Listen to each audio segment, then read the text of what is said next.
It is all about strategy and skill, of which you have zero.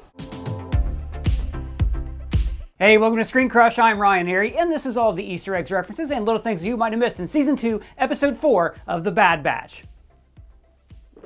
Okay, so after the downer of last week's episode, I'm glad that we have an episode that lets us cut loose and have a little bit of fun. You didn't like the solitary clone? Oh, I loved it. Probably the best episode of the series. But it was pretty heavy. And this is Star Wars. It can't be all Vader hallway fights. Sometimes we need Vader jokes. Be careful not to choke on your aspirations, Director. But what's most impressive about this episode is that it's fun, but it also gives Tech some much needed character development. In the first season, Tech was mostly defined by being smart. 180 rotations in a standard cycle, but galactic zone changes put the adjusted figure at around 205. What? But so far this season, we've seen him kind of move away from his intelligence and gain a kind of emotional intelligence like he did in episode 2. I never thought of it like that. And in this episode, we get to see him play to the top of his technical intelligence. It was an interesting reverse that Tech was more technical than the droid, but I'll talk about those parallels later on. Also, the episode lays the foundation for the team distrusting and maybe eventually splitting with Sid, which I actually hope happens for a reason that I'm going to explain later. But first, let's get to these Easter eggs. We open on Ord Mantell, the Bad Batch's headquarters, which is referenced, of course, in Empire Strikes Back. This species is a Godel, and we've seen them appear many times in the Clone Wars, Resistance, and of course here in A New Hope. The Arabesh signs behind him read East and West as we go into Sid's bar, where Wrecker has made the mistake of playing Omega into Jark. What's the Jark? You remember Jark? It's the hologram chess game in A New Hope. And I'm sure that a lot of you remember that Omega is so good at the game that she single-handedly paid off the Bad Batch's debt to Sid. And they're betting on Mantell Mix. That's the popcorn-like candy that the two of them ate last season. Mantell Mix was actually called Outpost Mix in early drafts of the script for a funny reason. Because if you want to try Mantell Mix for yourself, you can visit Disney's Galaxy's Edge and try out Outpost Mix at Kat Saka's Kettle, and it will only cost you $6.49 plus tax and of course the $109 admission into the park.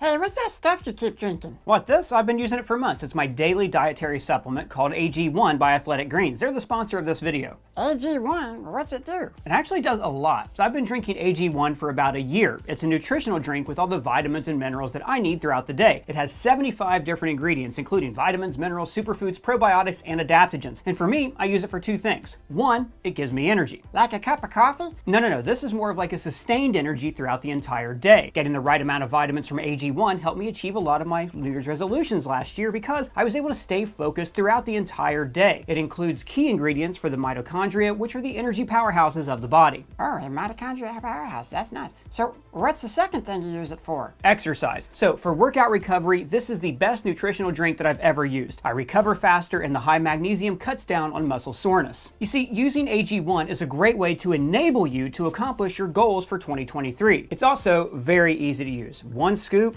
8 ounces of water, screw on the lid, give it a shake, and that's all you need for the entire day, every day. Say, that is easy. So if you click our link in the description, you get a year's supply of the immune-supporting vitamin D3K2 plus 5 travel packs. Just click our link in the description to get started on your first purchase of AG1. Now, back to what I was saying. Now, personally, I thought that last season was way too focused on Hunter and Omega, which is why I'm happy to see other teammates like Wrecker and Tech get some solo time in episodes like this. Tech does tell us what Hunter and Echo are up to. I would not call transporting 50 cases of Nerf nuggets a mission. Nerf nuggets? You make those after chewing a Nerf ball. No, buddy, these are actually nuggets made from a Nerf, a kind of livestock in Star Wars first mentioned here. Scruffy-looking Nerf herder! And I actually think the first time we saw one was in the game Galactic Battlegrounds, and by the way, that game totally rocked. Omega's droid from Tapoka City, AZ-1, has a new job selling drinks at the bar. Or like R2-D2. R2, what are you doing here?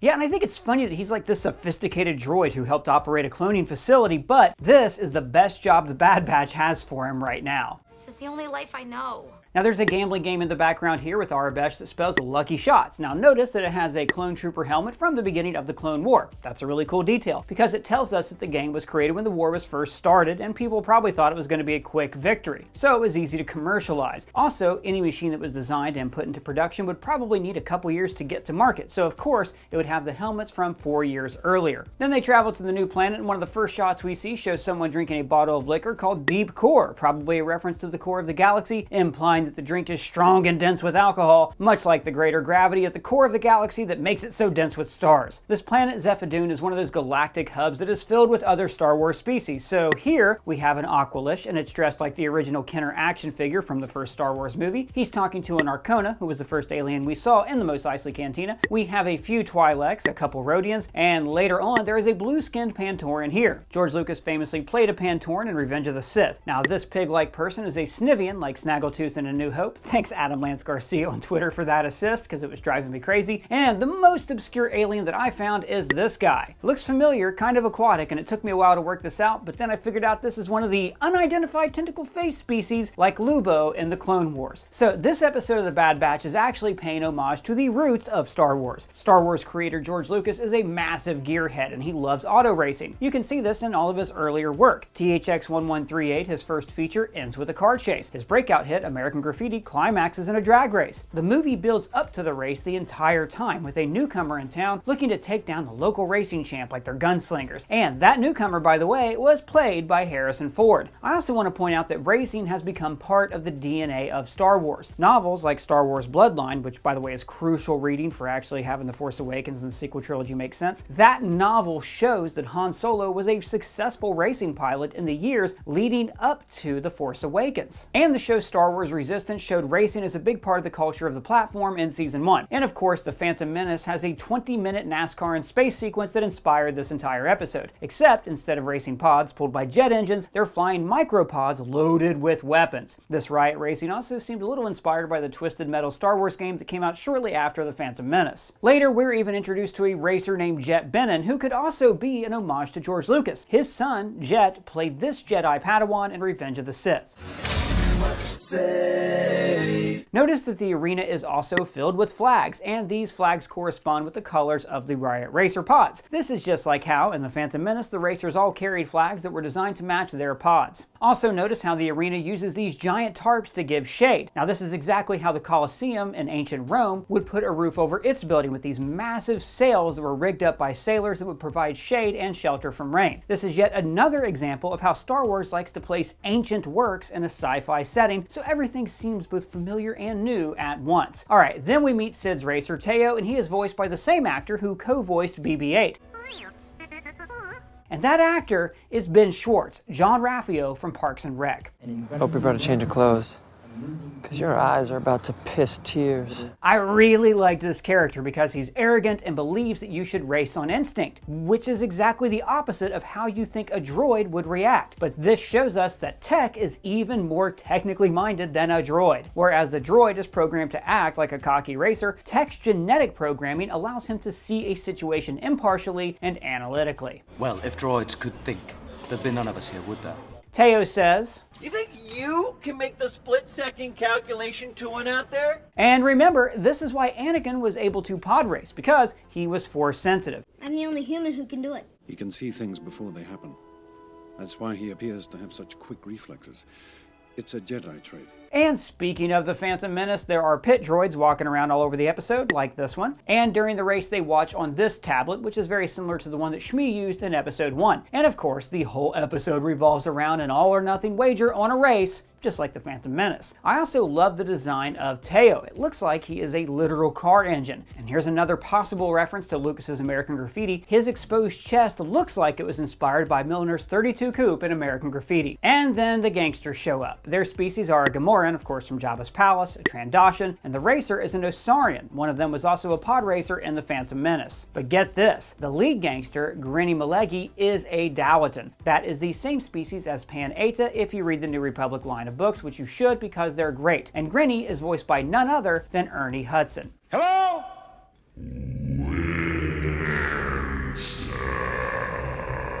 He calls Sid by her full name, Citeran Scaleback.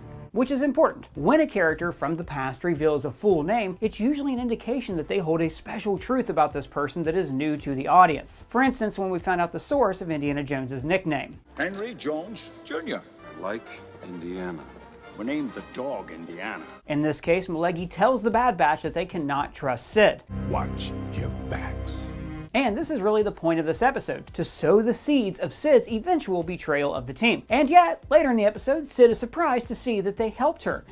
Well, I guess I owe you one. Which is really good storytelling, because it means that if she does betray them, then it's going to like pain her to do so. Do you really think that Sid's gonna turn on the Bad Batch? I like her. She's Carla from Cheers. I mean, I hope Sid turns on the Bad Batch. It would make for a much stronger story. Imagine the Bad Batch is like suddenly homeless again and unsure of who they can trust. It would really propel a lot of stories going forward, and it would make them want to join Rex's rebellion against the Empire. Alright, so I got a little bit of Aurebesh letters for you. This reads live. This ad reads Hypertune. Here it says, get your meat sticks at Cafe 04. This reads Exocore NXW, which might be an ad for some kind of engine or racer. This readout says incoming and warning, and I like the touch that these ads are in the tunnels, because this is where a permanent camera is stationed, so it would be the spot where viewers are forced to sit and watch advertising. And the Aurebesh on the TV in the bar is random letters that correspond to racers, except for this one because this is your mom. Honestly, I don't really like it when things in Star Wars resemble the real world too much. Kind of like the diner in Attack of the Clones, it just felt like too modern day America for me. Or the sports bar and the robot football in the episode 2 bar, it's always been a little bit too much like BW3s. But racing fits right into the Star Wars universe because it's all about going faster and being more intense, which was the only direction George Lucas gave his actors in A New Hope. I got a few more species for you too. This is a Bith, like the Jizz players in the Cantina band. If you have any requests, shout them out. Play that same song. All right, same song. Here we go. And this racer is a Nikto like we first saw in Jabba's Palace and Jedi. And the other racers are obviously a protocol droid, a repurposed BX commando droid from the Clone Wars, and this is my favorite. It's a battle droid head on top of a protocol droid, another obvious callback to the droid head swap gag in episode 2. My legs aren't moving. I must need maintenance. Oh, there's been some terrible mistake. And the announcer says, Esophageal Speedway is not liable for any injury, death, or disintegration. And you know, we've heard about disintegrations in Star Wars since 1980. No disintegrations. But as far as I know, these are the only ones that we've ever seen. Alright, so after Teo's defeated, Omega wants to help Sid. If we win, we get Sid.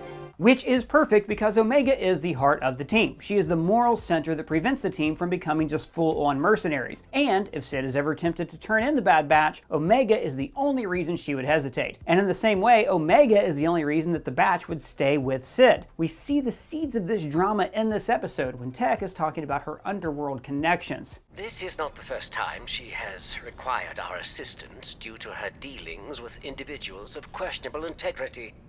It is a problematic pattern. And Malegi seems to support this, hinting at her dark past. That loyalty is admirable. But with Sid, it doesn't always go both ways. Teo just continues to be a delight all through the episode. Where are my arms and legs? Which reminded me of one of my all-time favorite Simpsons jokes.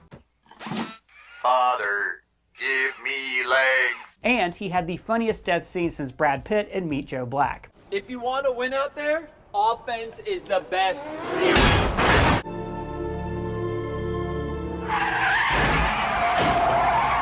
I loved all the racer introductions and how they have more nicknames than Apollo Creed. And then this. That reminded me a lot of this. This is Jon Snow.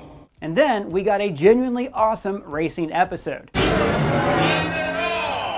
Tech uses a pretty solid Mario Kart strategy. He stays behind so he doesn't get blue shelled. Man, that blue shell is the worst. You're coasting along, doing everything right, and then socialism rears its ugly head. Moving on, the music is killer.